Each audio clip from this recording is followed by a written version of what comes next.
Do you ever feel like you're being pulled in a million directions, trying to capture every little moment? That's been my experience recently.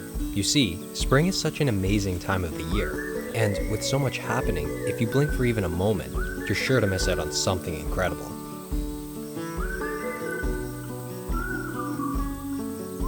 I tried to work on specific projects, but I kept finding myself sidetracked. So, in this video, we're going to explore some of my recent and more spontaneous adventures.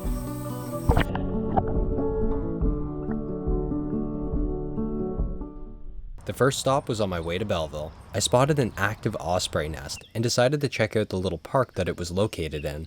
Alright, I don't know what this park's called, but there's a pair of ospreys here, there's a nesting swan. I saw a black-crowned night heron fly by. Lots of potential out here, so check this out.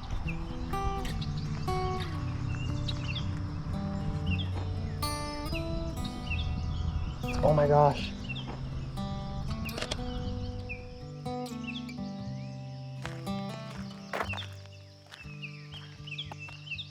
I managed to capture a photo of the swan standing up, and sure enough, she was sitting on eggs. Unfortunately, I formatted my card before transferring all my images. Luckily though, I did still save plenty of photos from this trip.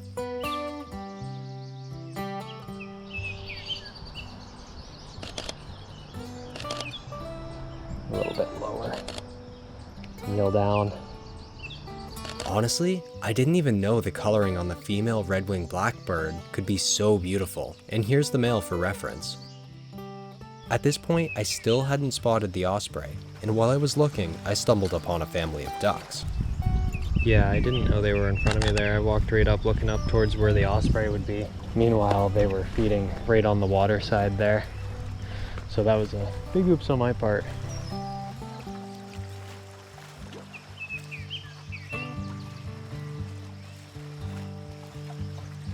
I continued along the trail, and there were tons of songbirds to see and hear. The only one I managed to photograph was this Baltimore oriole.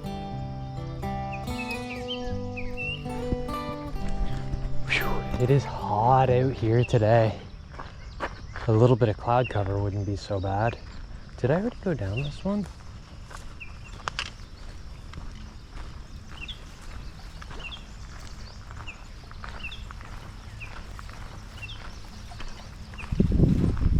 The ducklings are right there.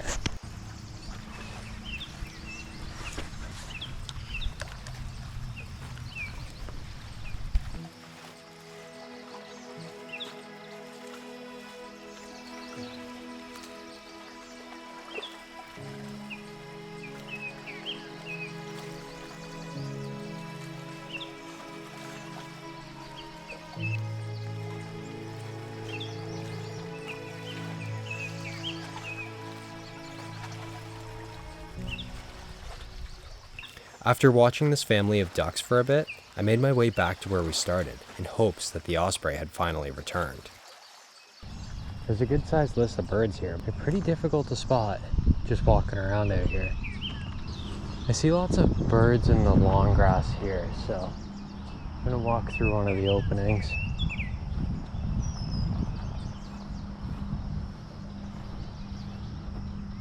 Osprey.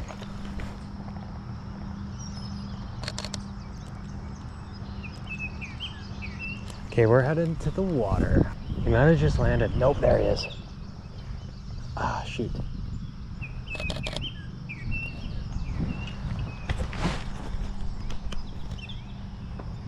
Here he comes.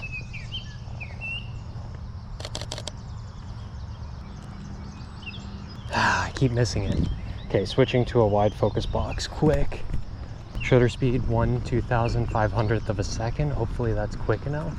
Better be. Alright, where'd he land? I did not see where he went. While my GoPro was paused, the osprey did one last flyby right over my head. I think each osprey photo was blurry there. I decided to come back one more time in the evening, hoping for a second chance at the osprey. Like before, it wasn't looking too promising at first, but the lighting was too beautiful to call it quits. What is that squirrel doing? Is it posing beautifully? Bothering the bird, obviously.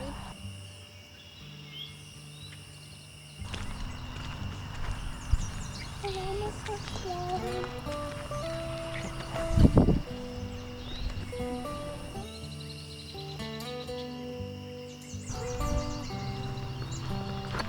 As we came around the corner by their nest, I spotted a pair of them perched out over the lake. I was hoping that they would fly in closer at some point, so we decided to continue exploring in the meantime. And that's when I came across a bird that just keeps slipping away. But I thought it was a black-crowned night heron. Oh, it totally is. I thought that was this as well. I've wanted to photograph these guys so bad. I've seen them twice now. It's my second time seeing them. Each time it's in flight and not like a spectacular photo by any means. Cool. But that is the clearest photo I've ever gotten of them. As the evening came to an end, I didn't see the osprey again, and it was a bit disappointing because I was really hoping to film a full video with them that weekend. But of course, that's just the nature of wildlife photography. It doesn't always go our way. So, back at home, I channeled that determination into searching for wildlife in my local park, hoping to stumble across some new and exciting projects to film. Starting the video off really strong.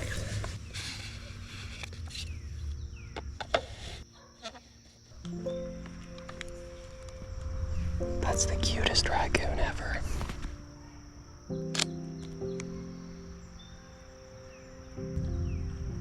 Holy moly, that's adorable. My favorite part is the fact that his little foot is dangling down below.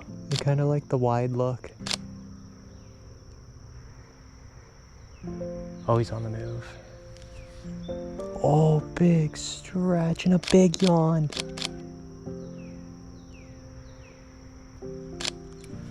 Wow. Imagine that moment in video. I wasn't exactly prepared. I feel like I was zoomed a little too close. But look at that yawn and that stretch. Squirrel right here.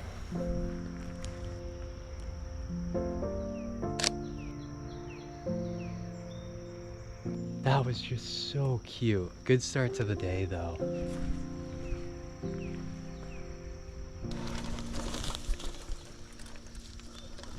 I like to stop and check out all the woods over here. Just take a glance around, scan the treetops. You never know what you'll find.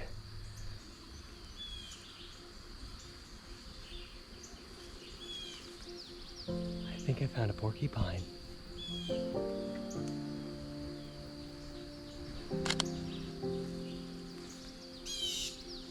Fun fact, this is the same tree as last summer with the raccoon. I would really like to get a photo similar to the raccoon photo last year. But he just doesn't seem to be in the best spot, so there's no clear view. I might just call it quits and move on to the next location, give him some space, and we'll see where he is later this evening. After those really exciting encounters, I was feeling confident about my next idea. The plan was to visit different retention ponds throughout the city to see what kind of wildlife lives in our own backyards. I started out at a pond some of you might recognize from last summer. I've seen soras in here. I've seen green herons, baby ducks, muskrats. There's some baby ducks there.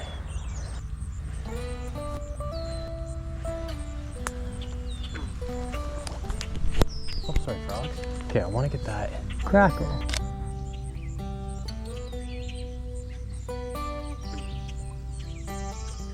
Okay, I might need to step out over here a little bit. Okay, just gotta stay focused on one because they're pretty much guaranteed to flap their little wings.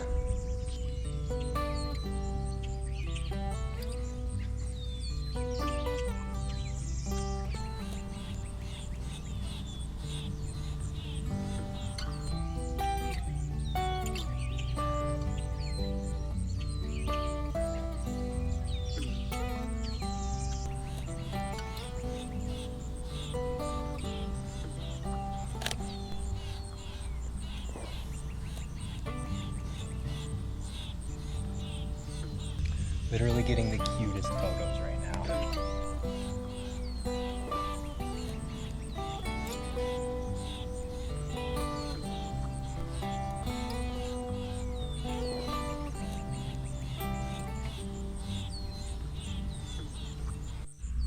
So, of course, this is one of the things that happens with urban wildlife photography.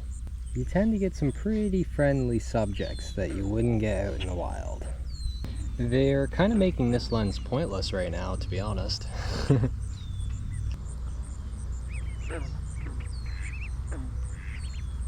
All the ducks are watching something above. I must have missed something flying over. No, they're still watching. Oh.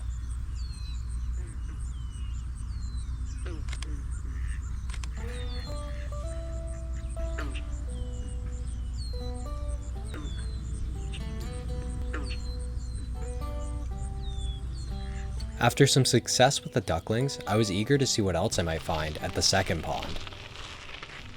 Here, I found a group of ring-billed gulls swooping low over the pond. From what I could tell, they were attempting to catch fish along the water surface, which seemed like the perfect opportunity to practice my in-flight photography skills.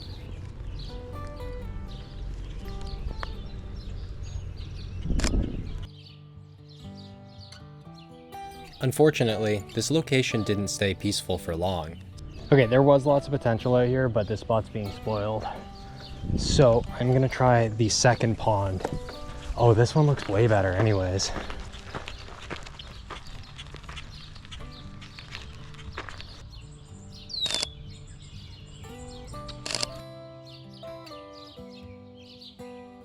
Got a catch of some sort, little worm. That's cool.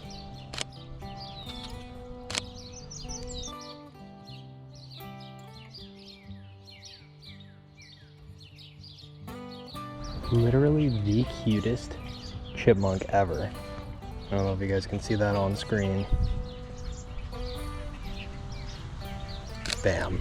Adorable.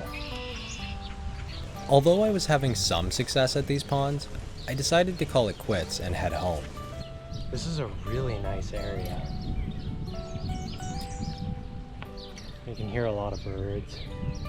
Like usual though, nature had other plans, and I quickly stumbled upon another charming encounter. Alright, I'm looking a little crazy here on the side of the road. I'm not even gonna take the hood off, just gonna quickly snap a few photos here. Ooh.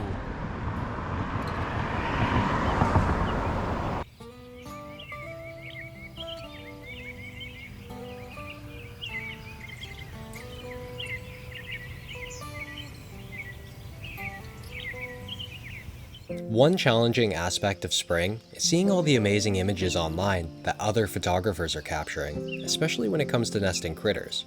I've spent a lot of time searching for nesting animals, exploring various habitats, scanning tree cavities, and listening for the sounds of wildlife, hoping to capture those special moments. But of course, as I always say, wildlife photography really is about appreciating the little things and enjoying the journey along the way. With that said, I felt my story for this spring had come to an appropriate end, but nature seems to always have one more surprise up its sleeve. I was just biking along and I found a baby raccoon.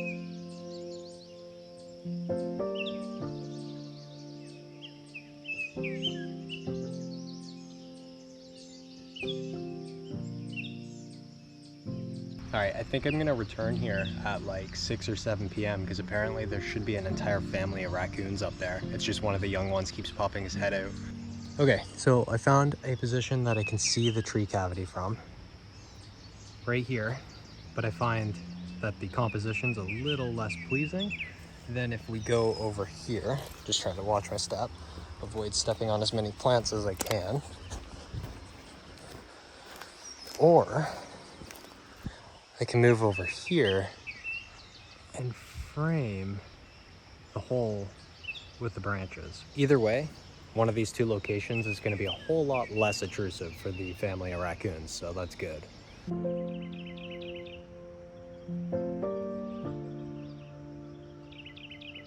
Alright, trying this again this evening. I've been waiting here for a while now, and that ISO is slowly rising up.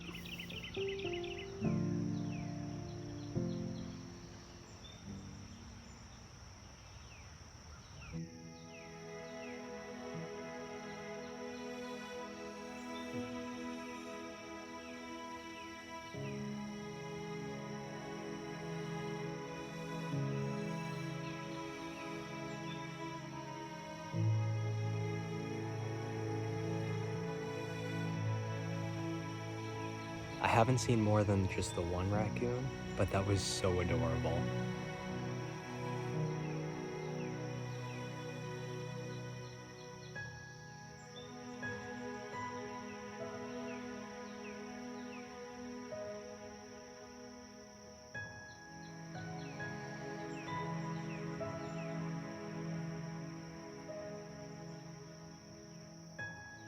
They just keep pouring out. There's 3 now.